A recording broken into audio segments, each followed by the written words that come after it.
तो यहाँ हम सप्लाई देने पर चुंबकीय क्षेत्र में परिवर्तन होता है अपने आप ही, तो खुद के वोल्टेज बन जाते हैं। एक तो सप्लाई आप ऐसी वोल्टेज तो दे रहे हो, इस कॉइल को, मतलब इसको इंडक्टेंस कहेंगे, इस कॉइल को जब आप ऐसी वोल्टेज देते हो तो इसमें फ्लक्स चेंज होने वाली बनती है। चेंज होने वाली बनने से इससे खुद के वोल्टेज बन जाते हैं, जिसे हम सेल्फ इंडक्शन कहते हैं। तो वोल्टेज देने वाले और उसके पैदा होने वाले, तो वोल्टेज हो गए आपके प्लस। अगर ये गुण इसमें नहीं होता तो अपन, जैसे इसमें कोई मैग्नेट नहीं बनता है, बल्ब में थोड़ी बनता है, ये केवल प्रतिरोध है, प्रकाश उत्पन्न करता है। तो इस भार को हम कहेंगे रेजिस्टिव लोड। हीटर वगैरह होगा, हीटर की कॉइल होती है, उसमें मैग्नेट नहीं बनता है ना, तो उसमें वोल्टेज नहीं बनते, तो फिर वोल्टेज आगे करंट पीछे नहीं, ये सिस्टम इसमें है ही नहीं। ये सब सप्लाई पे लगने वाले भार ही हैं। ये तो कॉइल लगा दो या बल्ब लगा दो या कैपेसिटर लगा दो। अब कैपेसिटर, इसको जब डीसी सप्लाई देते हैं तो थोड़ी देर के लिए करंट चलेगी और उसके बाद करंट बिल्कुल बंद हो जाएगी डीसी देने पर, क्योंकि जब प्लेटें दोनों चार्ज हो जाती है उसके बाद बस करंट फ्लो होना ही बंद हो जाएगा, तो क्षण भर के लिए करंट चलेगी। कैपेसिटर को अगर आप डीसी सप्लाई दोगे तो उसमें एम्पियर मीटर भी लगाओ, लेकिन सुई थोड़ी सी हिलेगी फिर रुक जाएगी। भाई ऐसा क्या होता है, भाई करंट चलती ही नहीं इसमें डीसी में, कि जैसे थोड़ी देर के लिए करंट क्यों चलती है।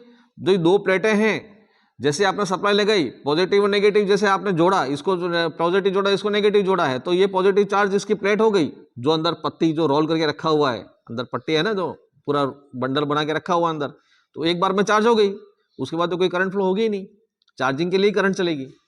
फिर इसको डिस्चार्ज करना पड़ेगा, ऐसे दोनों को मिला के स्पार्क करना पड़ेगा, डिस्चार्ज, तब जीरो हो जाएगा।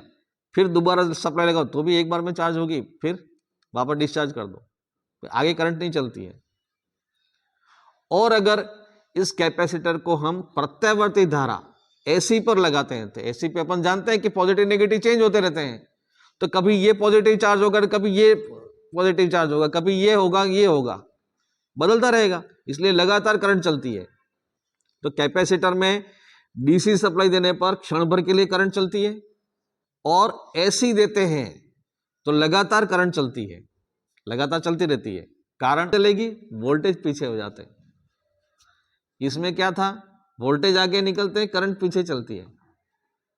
इसके अंदर करंट आगे निकल जाती है और वोल्टेज पीछे रह जाते हैं। तो दोनों में ये अंतर है, और इसको ग्राफ के ऊपर समझेंगे या साइकिल के ऊपर समझेंगे तो ये यहाँ पर एसी सर्किट में इंडक्टेंस, वोल्टेज, करंट, इसमें वोल्टेज, प्रतिरोध परिपथ, रेजिस्टिव लोड, कौन सा वाला, ये प्रैक्टिकल तो अपन करके देखेंगे। अब केवल ये आइडेंटिफिकेशन होना चाहिए, बल्ब कौन सा लोड कहलाता है, रेजिस्टिव लोड, ठीक है, ये रेजिस्टिव लोड है, ये रेजिस्टेंस दे रखा है। और जैसे ही आपने एसी सप्लाई, ये अपन पढ़ने जा रहे हैं प्रत्यावर्ती धारा के ऊपर क्या क्या परिवर्तन होता है, अगर कॉइल लगा दे तो क्या होगा, कैपेसिटर लगा दे क्या होगा, बल्ब लगा दे तो क्या होगा, मतलब उसको बल्ब या हीटर लगा दिया, ये रेजिस्टिव लोड हो गया, तो उससे क्या फर्क पड़ता है, कैपेसिटिव लोड होता है क्या होता है, इंडक्टिव लोड होता है क्या होता है ये। तो जैसे हमने ये रेजिस्टेंस लगाया तो इसमें वोल्टेज जो चलते हैं, अब यहाँ थोड़ा सा अध्ययन ये करना है कि एक सेकेंड में 50 बार पॉजिटिव 50 बार नेगेटिव बनता है, फिर उसको भी अपन बारीकी से अध्ययन करें तो एक साइकिल, एक सेकेंड का 50वां हिस्सा पॉजिटिव नेगेटिव में ऐसे पल्स बनते हैं, उसको देखें। जब यहाँ वोल्टेज का पॉजिटिव पल्स था, यहाँ थोड़ा सा चित्र में समझना पड़ेगा आपको, जब वोल्टेज का पॉजिटिव पल्स था और वोल्टेज का जब जीरो आया, उस समय करंट का भी पॉजिटिव पल्स होगा और करंट भी जीरो आएगी, तो ये इसको पल्स बोलते हैं, एक साइकिल जो है ना उसमें ये। तो पॉजिटिव पल्स,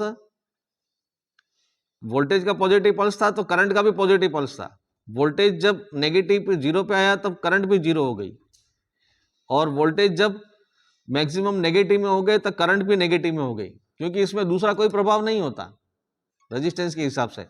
अपन एक साइकिल का अध्ययन करना है, वो एक सेकंड में 50 साइकिल बनती है वो तो है, लेकिन उसमें एक साइकिल में क्या फर्क पड़ेगा ये देखना है कि इस प्रकार से अध्ययन करना है कि थ्योरेटिकली वोल्टेज की साइकिल आगे निकल जाती है,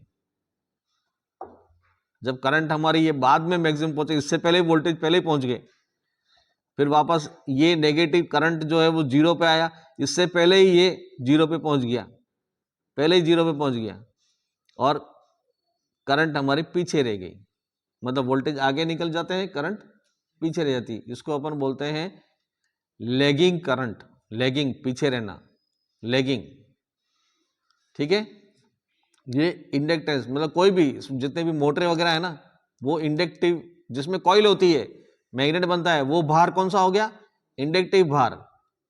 ऐसी सप्लाई पर जो भार है उसकी 3 कैटेगरी बना दी है, रजिस्टिव, इंडक्टिव और कैपेसिटिव।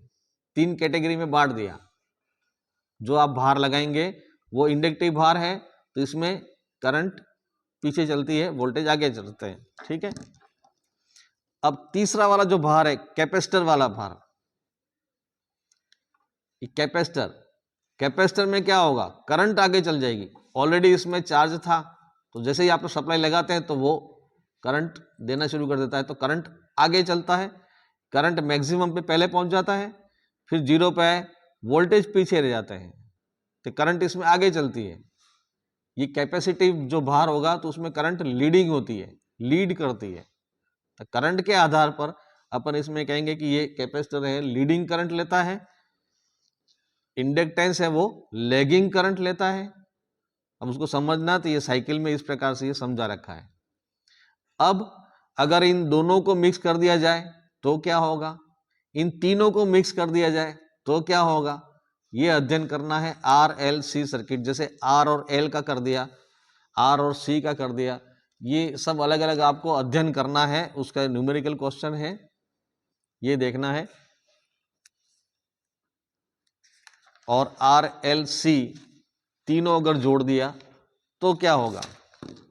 रजिस्टिव भार, इंडक्टिव भार और कैपेसिटिव भार। अगर इन तीनों को सीरीज में कर दिया तो क्या होगा?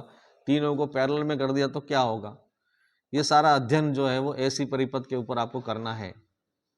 ठीक है, अब जैसे सीरीज में अपन देखें, करंट आगे चलेगी पीछे चलेगी, और उन दोनों का जो एंगल होता है उसे हम कहते हैं पावर फैक्टर, cos फाई।